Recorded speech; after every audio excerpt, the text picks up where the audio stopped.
అందరికీ నమస్కారం. ఒక స్టాక్ కొనాలనుకున్నప్పుడు అది మంచి ధరలో ఉందా లేదా అని తెలుసుకోడానికి ప్రైస్ టు ఎర్నింగ్స్ రేషియో అంటే పీఈ రేషియో చాలా చాలా ముఖ్యం. సో ఈరోజు మనం దాని గురించే ఒక రియల్ కేస్ స్టడీతో సహా డీటెయిల్డ్గా చూద్దాం. ఇన్వెస్ట్ చేసే ఎవరికైనా సరే ఒక స్టాక్ను చూడగానే వచ్చే ఫస్ట్ క్వశ్చన్ ఇదే: ఈ స్టాక్ చౌకగా దొరుకుతోందా లేదా ఓవర్ ప్రైజ్లో ఉందా? ఈ ప్రశ్నకు సమాధానం కనుక్కోవడంలోనే పీఈ రేషియో మనకు సూపర్బ్గా హెల్ప్ చేస్తుంది. అదెలాగో ఇప్పుడు చూద్దాం. ఓకే, ఈరోజు మన ఎజెండా ఇది. ముందుగా ఒక స్టాక్ ప్రైజ్ అంటే ఏంటో చూద్దాం. ఆ తర్వాత పీఈ రేషియోని డీకోడ్ చేద్దాం. విక్రమ్ సోలార్ అనే కంపెనీని ఒక కేస్ స్టడీగా తీసుకుని ఆ నెంబర్ వెనుక ఉన్న స్టోరీ ఏంటో తెలుసుకుందాం. ఫైనల్గా ఒక ఇన్వెస్టర్గా మనం నేర్చుకోవాల్సిన ముఖ్యమైన విషయాలేంటో చూద్దాం. సరే, ఫస్ట్ సెక్షన్లోకి వెళదాం. మనం ఒక స్టాక్ కొంటున్నామంటే దాని ధర చూస్తాం, కానీ ఆ ధర వెనక అసలు అర్థమేంటి? మనం నిజంగా దేనికి డబ్బులు పెడుతున్నట్టు? ఈ ప్రశ్నకు సమాధానమే పీఈ రేషియో. చాలా సింపుల్గా చెప్పాలి అంటే పీఈ రేషియో అంటే ఒక కంపెనీ లాభాలకి మనమిచ్చే ప్రైస్ ట్యాగ్ లాంటిది. అంటే ఒక కంపెనీ పీఈ 20 ఉంది అనుకుందాం. దానర్థమేంటంటే ఆ కంపెనీ సంపాదించే ప్రతి ఒక్క రూపాయి కోసం మనం 20 రూపాయలు పెట్టడానికి రెడీగా ఉన్నామన్నమాట. సింపుల్ కదా? సాధారణంగా ఒక కంపెనీకి పీఈ ఎక్కువగా ఉందంటే ఫ్యూచర్లో అది బాగా పెరుగుతుందని మార్కెట్ గట్టిగా నమ్ముతోందని అర్థం. అదే పీఈ తక్కువగా ఉంటే రెండు అవకాశాలున్నాయి. ఒకటి, ఆ స్టాక్ చాలా మంచి బేరానికి దొరుకుతోందని కావచ్చు, లేదా ఆ కంపెనీలో ఏవైనా తెలియని రిస్కులున్నాయని కూడా కావచ్చు. అయితే పీఈ రేషియోని చూసేటప్పుడు ఒక చిన్న చిక్కు ఉంది. మరింత కరెక్ట్ వ్యూ కోసం ఇన్వెస్టర్లు టీటీఎం పీఈ అనే దాన్ని వాడతారు. ఇంతకీ అదేంటి? దాన్నెందుకు వాడాలి చూద్దాం. టీటీఎం అంటే ట్రేలింగ్ 12 మంత్స్. అంటే గత ఆర్థిక సంవత్సరం లాభాలు కాకుండా సరిగ్గా ఈ రోజుకి వెనక్కి 12 నెలల లాభాలను తీసుకుని లెక్కిస్తారన్నమాట.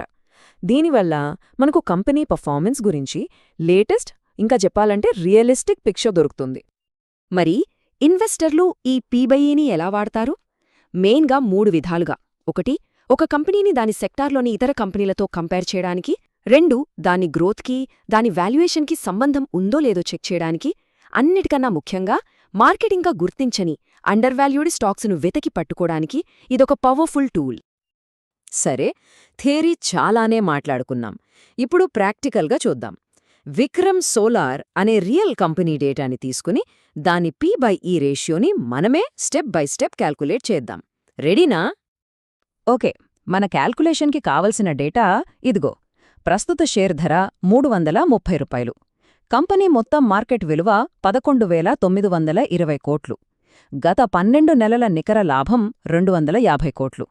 ఇంకో ముఖ్యమైన విషయం, ఈ కంపెనీ ఉన్న సెక్టార్ యావరేజ్ పీఈ 50 నుండి 70 మధ్యలో ఉంది. ఈ నంబర్ గుర్తుపెట్టుకోండి, తర్వాత మనకు చాలా ఉపయోగపడుతుంది.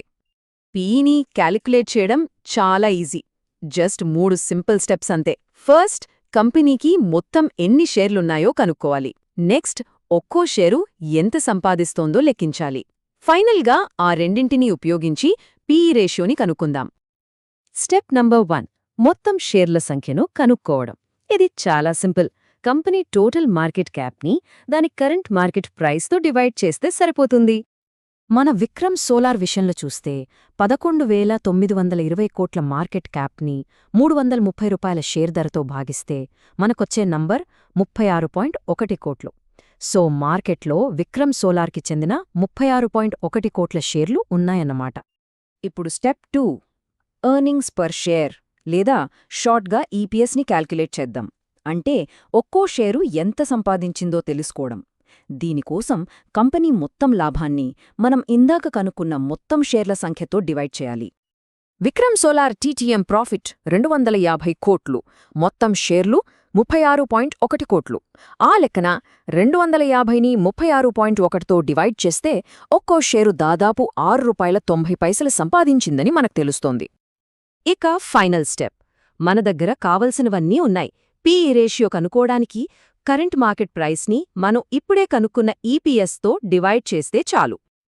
సరే, 330 రూపాయలని ₹6.90తో డివైడ్ చేస్తే మనకు ఫైనల్గా వచ్చే నంబర్ 47.8x. ఆల్రైట్, ఇదే విక్రమ్ సోలార్ యొక్క TTM PE రేషియో. లెక్క అయితే చేసేశాం, కానీ అసలు మ్యాటర్ ఇక్కడే ఉంది. ఈ నంబర్ మనకు ఏం కథ చెప్తోంది? సరే, 47.8x అనే ఒక నంబర్ అయితే మన చేతిలో ఉంది. కానీ ఈ నంబర్కి అర్థమేంటి? ఒక ఇన్వెస్టర్కి ఈ నంబర్ ఎందుకు అంత ఇంపార్టెంట్? ఈ నంబర్ వెనుకున్న అసలు స్టోరీ ఏంటో ఇప్పుడు తెలుసుకుందాం. ఇక్కడే అసలు విషయం ఉంది చూడండి. Vikram solar PE 47.8x. కాని మనం ముందే అనుకున్నట్టు ఇదే clean energy sector average PE 50 నుండి 70 మధ్యలో ఉంది. దీనర్థమేంటి? విక్రమ్ సోలార్ స్టాక్ తన పోటీదారులతో పోలిస్తే తక్కువ వాల్యుయేషన్లో ట్రేడ్ అవుతోంది. తక్కువ వాల్యుయేషన్లో ట్రేడ్ అవ్వడం ఒక విషయం. కాని ఆశ్చర్యమేంటంటే కంపెనీ పర్ఫార్మెన్స్ మాత్రం అద్భుతంగా ఉంది. ఈ రెండింటి మధ్య ఉన్న గ్యాప్లోనే ఇన్వెస్టర్లకు ఒక మంచి అవకాశం దొరకవచ్చు. ఈ గ్రోత్ స్టోరీ చూడండి. సేల్స్ ఇయర్ ఆన్ ఇయర్ 80% పెరిగాయి. నెట్ ప్రాఫిట్ ఏకంగా 5.8 రెట్లు పెరిగింది. అంతేకాదు, ఫ్యూచర్లో కూడా భారీ ఎక్స్పాన్షన్ ప్లాన్స్తో దూసుకుపోతుంది. సరే, ఇదంతా చూశాక ఒక ఇన్వెస్టర్గా మనం గుర్తుపెట్టుకోవలసిన మెయిన్ పాయింట్స్ ఏంటి? మన ఇన్వెస్ట్మెంట్ నిర్ణయాల్లో PE రేషియోని ఎలా వాడుకోవాలి? 3 కీలకమైన విషయాలు గుర్తుంచుకోండి. 1. PE అనేది ఒక స్నాప్షాట్ లాంటిది. అది ఎప్పటికప్పుడు మారుతూ ఉంటుంది. 2. వీలైనంతవరకు TTM PEని వాడండి. అది మనకు లేటెస్ట్ పిక్చర్ ఇస్తుంది. 3. PEని ఎప్పుడూ సింగిల్గా చూడకండి. దాన్ని ఎప్పుడూ సెక్టర్ యావరేజ్తో, కంపెనీ గ్రోత్తో కలిపి చూడాలి.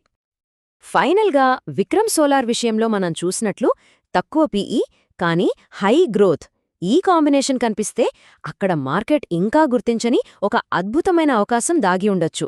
ఇలాంటి అవకాశాలను గుర్తించడమే కదా స్మార్ట్ ఇన్వెస్టింగ్లో మొదటి అడుగు.